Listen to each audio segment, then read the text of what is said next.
அப்போஸ்தலர் 28ஆம் அதிகாரம். நாங்கள் தப்பி கரை சேர்ந்த பின்பு அந்த தீவின் பேர் மெலித்தா என்று அறிந்தோம். அந்நியராகிய அந்த தீவார் எங்களுக்கு பாராட்டின அன்பு கொஞ்சமல்ல. அந்த வேளையிலே பிடித்திருந்த மழைக்காகவும் குளிருக்காகவும் அவர்கள் நெருப்பை மூட்டி எங்கள் அனைவரையும் சேர்த்து கொண்டார்கள். பவுல் சில விறகுகளை வாரி அந்த நெருப்பின் மேல் போடுகையில் ஒரு விரியன் பாம்பு அனலுரைத்து புறப்பட்டு அவனுடைய கையை கவ்விக்கொண்டது. விஷப்பூச்சி அவன் கையிலே தொங்குகிறதை அந்நியராகிய அந்த திவார் கண்டபோது, இந்த மனுஷன் கொலை பாதகன், இதற்கு சந்தேகமில்லை, இவன் சமுத்திரத்துக்கு தப்பி வந்தும் பழியானது இவனை பிழைக்க விட்டாவில்லை என்று தங்களுக்குள்ளே சொல்லிக் கொண்டார்கள். அவன் அந்த பூச்சியை தீயிலே உதறி போட்டு ஒரு தீங்கும் அடையாதிருந்தான். அவனுக்கு வீக்கம் கண்டு அல்லது அவன் சடுதியாய் விழுந்து சாவான் என்று அவர்கள் பார்த்து கொண்டிருந்தார்கள். நெடுநேரமாய் பார்த்து கொண்டிருந்தும் ஒரு சேதமும் அவனுக்கு வராததை கண்டபோது வேறு சிந்தையாகி இவன் தேவன் என்று சொல்லிக் கொண்டார்கள்.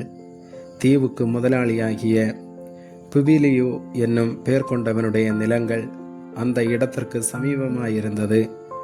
அவன் எங்களை ஏற்றுக்கொண்டு 3 நாள் பட்சமாய் விசாரித்தான். புபிலியனுடைய தகப்பன் ஜுரத்தினாலும் இரத்த பேதியினாலும் வருத்தப்பட்டு கிடந்தான். பவுல் அவனிடத்திற்கு போய் ஜெபம் பண்ணி அவன் மேல் கைகளை வைத்து அவனை குணமாக்கினான். இது நடந்த பின்பு தீவிலே இருந்த மற்ற வியாதிக்காரரும் வந்து குணமாக்கப்பட்டார்கள். அவர்கள் எங்களுக்கு அநேக மரியாதை செய்து நாங்கள் கப்பல் ஏறி போகிற போது எங்களுக்கு தேவையானவைகளை ஏற்றினார்கள். 3 மாதம் சென்ற பின்பு அந்த தீவிலே மழை காலத்திற்கு தங்கியிருந்த மிதுனம் என்னும் அடையாளமுடைய அலெக்சாந்திரியா பட்டணத்து கப்பலிலே நாங்கள் ஏறி புறப்பட்டு சீரகூசா பட்டணத்தை சேர்ந்து அங்கே 3 நாள் தங்கினோம். அவ்விடம் விட்டு சுற்றியோடி ரேகியூ துறைமுகத்துக்கு வந்து சேர்ந்தோம். மறுநாளில் தெண்டர் காற்றெடுக்கையில் புறப்பட்டு 2ஆம் நாள் புத்தேயலி பட்டணத்திற்கு வந்து அங்கே சகோதரரை கண்டோம். அவர்கள் எங்களை 7 நாள் தங்களிடத்தில் இருக்கும்படி வேண்டிக் கொண்டார்கள். அந்தபடி நாங்கள் இருந்து பின்பு ரோமாபுரிக்கு போனோம். அவ்விடத்தில் உள்ள சகோதரர்கள் நாங்கள் வருகிற செய்தியை கேள்விப்பட்டு சிலர் அப்பியுபுரம் வரைக்கும் சிலர் 3 சத்திரம் வரைக்கும் எங்களுக்கு எதிர்கொண்டு வந்தார்கள். அவர்களை பவுல் கண்டு தேவனை ஸ்தோத்தரித்து தைரியமடைந்தான். நாங்கள் ரோமாபுரியில் சேர்ந்தபோது 100க்கு அதிபதி தன் காவலில் இருந்தவர்களை சேனாபதியினிடத்தில் ஒப்பு கொடுத்தான். அப்பொழுது பவுல் தன்னை காத்திருக்கிற சேவகனுடனே தனித்து குடியிருக்கும்படி உத்தரவு பெற்று கொண்டான். 3 நாளைக்கு பின்பு பவுல் யூதரில் பிரதானமானவர்களை வரவழைத்தான்.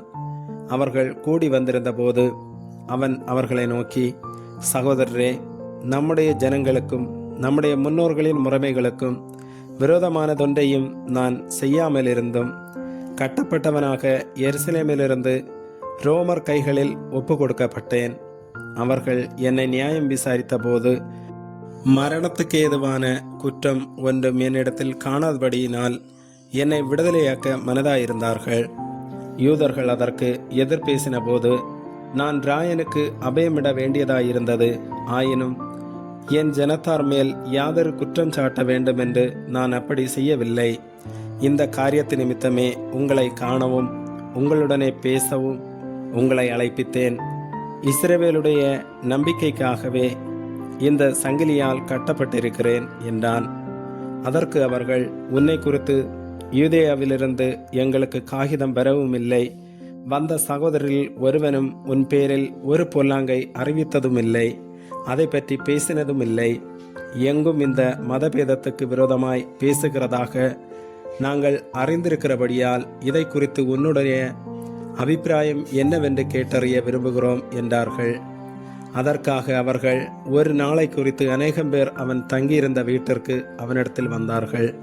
அவன் காலமே தொடங்கி சாயங்காலம் மட்டும் மோசையின் நியாயப்பிரமாணத்திலும் தீர்க்கதரிசிகளின் ஆகமங்களிலும் இருந்து இயேசுவுக்கு அடுத்த விசேஷங்களை அவர்களுக்கு போதித்து தேவனுடைய ராஜ்யத்தை குறித்து சாட்சி கொடுத்து விஸ்தரித்து பேசினான். அவன் சொன்னவைகளை சிலர் விசுவாசித்தார்கள், சிலர் விசுவாசியாதிருந்தார்கள்.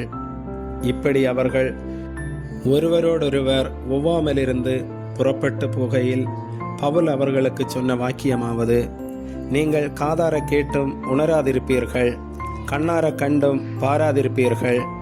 இவர்கள் கண்களினால் காணாமலும் காதுகளினால் கேளாமலும் இருதயத்தினால் உணர்ந்து குணப்படாமலும் நான் இவர்களை ஆரோக்கியமாக்காமலும் இருக்கும்படிக்கு இந்த ஜனத்தின் இருதயம் கொளுத்திருக்கிறது.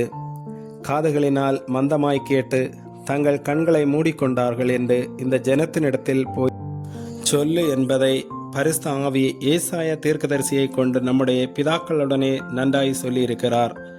ஆதலால் தேவனுடைய இரட்சிப்பு புறஜாதியாருக்கு அனுப்பப்பட்டிருக்கிறதென்றும் அவர்கள் அதற்கு செவி கொடுப்பார்கள் என்றும் உங்களுக்கு தெரிந்திருக்க கடவது என்றான்.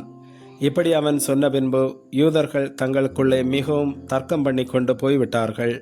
பின்பு பவுல் தனக்காக வாடகைக்கு வாங்கியிருந்த வீட்டிலே 2 வருஷம் முழுவதும் தங்கி தன்னிடத்தில் வந்த யாவரையும் ஏற்றுக்கொண்டு மிகுந்த தைரியத்துடனே தடையில்லாமல் தேவனுடைய ராஜ்யத்தை குறித்து பிரசங்கித்து கர்த்தராகிய இயேசு கிறிஸ்துவை பற்றிய விசேஷங்களை உபதேசித்து கொண்டிருந்தான். ஆமேன்.